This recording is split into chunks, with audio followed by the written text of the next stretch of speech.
We're going to look at International Standard on Auditing number 500 today, which is the auditing standard which tells the auditor what is actually meant by this concept of audit evidence and gives the auditor the rules and the concepts that must be applied when we're talking about audit evidence.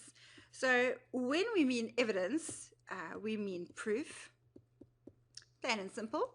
And when we're speaking about audit evidence, what we're wanting is the proof that we gathered during the audit process.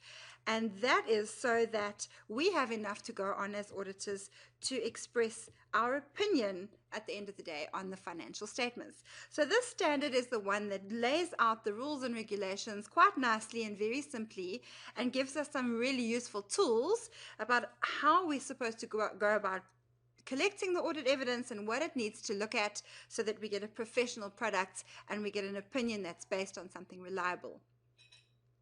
So we're going to start at the beginning of the standard, which gives us a really great definition. All the standards give you a definition and an objective at the beginning of the standard, and it gives us an audit objective in the beginning of ISA500. And what's nice about this definition is that it is speaking to audit evidence, but actually captures really nicely the purpose of what we're trying to achieve with the audit at the end of the day as well.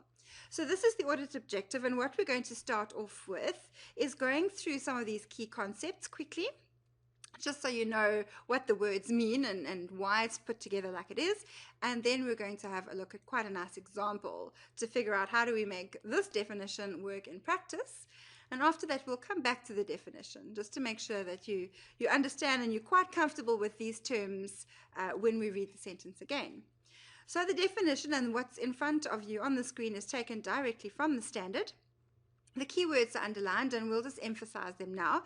The objective as far as the evidence standard is concerned, the rules that they're giving us, is to assist the auditor to design and to perform audit procedures. So that's what they do during the audit, in order to obtain, which is to gather or to get. Sufficient is an important word, and appropriate is also a really important word. And that refers to the audit evidence that we're trying to collect. And why? Because the auditor needs to express an opinion. So what do these words really mean? Well, when we speak about designing anything, we are talking about making sure that we plan for something. So when you design a house, you're actually drawing plans. When you design an outfit or a piece of clothing, you need to draw it out first. So when we're talking about design, we're talking about planning the audit procedures, knowing what it is that we want to do, how we want to do it, when we want to do it, before we even go there. And when we talk about the word perform, we mean, well, what extra information, what do we need to consider in order to be able to physically go and do the audit procedures that we're planning? When we talk about sufficient, we are really saying enough. Have we got enough evidence? Or we need to plan and perform these procedures so that we have enough evidence to support our audit opinion. And that evidence has got to be both enough, and it has also got to be the right type of audit evidence. And that means that whatever it is that you're collecting as proof must actually prove the thing that you're trying to test. It doesn't help that you're trying to test inventory, for example, and you go and you get proof on the assets of the company or on the revenue or even on the salaries. And when those three things, those four things are put together, planning, proper planning, the right instructions in how to perform a procedure, and as long as you have enough of it and it's the right type, then this standard says you should have enough in order to be able to express an audit opinion. So that makes sense, but let's see if we can have a look and see how it works in practice and ask a few questions about it and enhance our understanding, and then we'll come back to that definition again. So the example I'd like to give to you today is that of a manufacturing company. They have got a big factory, and at the year end, what you've got in front of you here are boxes of inventory, boxes of stock, and it's all lying on the floors in the factory warehouses, and that is going to, because it's year end, translate into an item on the balance sheet called inventory, and that inventory is going to have a value. Now, as an auditor, you are expected to express an opinion on that value of inventory and say, the value, is it correct? Does that inventory exist? Can investors rely on the fact that the company says that they have this much stock? Now, the big question for us is, well, how are you going to get that proof? How are you going to gather evidence that all of these things that management is saying about the inventory is true? Before we can even go to the factory to see what we can see and what's available, we need to sit down and develop a bit of a plan. You can't go in without a plan of action. So let's just say this is our client and we've got to gather evidence and proof about this inventory. We have a planning meeting at work and we have a team sitting around the table, and there's 4 trainee auditors around that table, and I ask each one of those trainees, without any other knowledge, what would you do if I told you I want you to go and see if that inventory is correct or not? I haven't given any further instructions. I've just said, how would you do it? So trainee 1 is going to say, well, I think the best way to figure out if that inventory amount is correct or not is to go and physically count it. I'll go and I'll count the boxes. Fair enough. That's certainly one way we could get some evidence over the inventory. So the next trainee says, well, actually, as far as I'm concerned, management was there the whole year and they were responsible for putting together the inventory balance anyway. So I'm going to ask management what they did, and I'm going to ask them if the amount is correct. So fair enough. Another form of evidence, please, from another one of the trainees. And this trainee is going to say, well, not much has changed in this business from last year to this year. They have the same level of activity, same size, same customers, everything. So we had a look at the inventory last year. So all I'm going to do now is I'm going to compare this year to last year. And if it's about the same, that's what I'm expecting. And then I'm going to accept it as correct. Fine. And then the last trainee, I say, well, what would you do? And this trainee says he's going to have a look at the purchases that the company made during the year.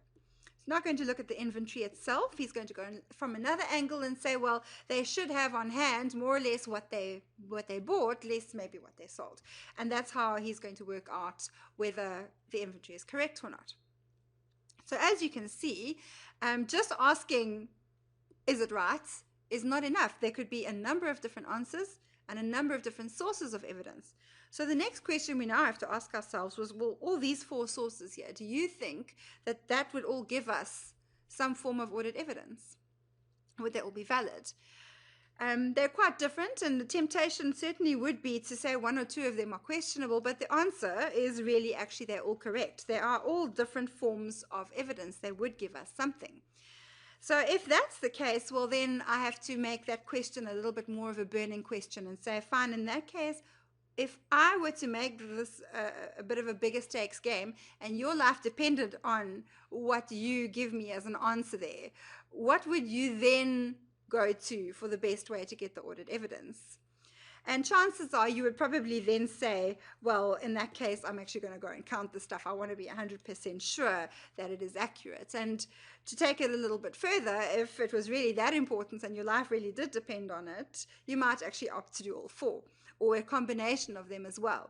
So the question then becomes, well, what is the best way that I can get that evidence? What is the best form or procedure that I can perform?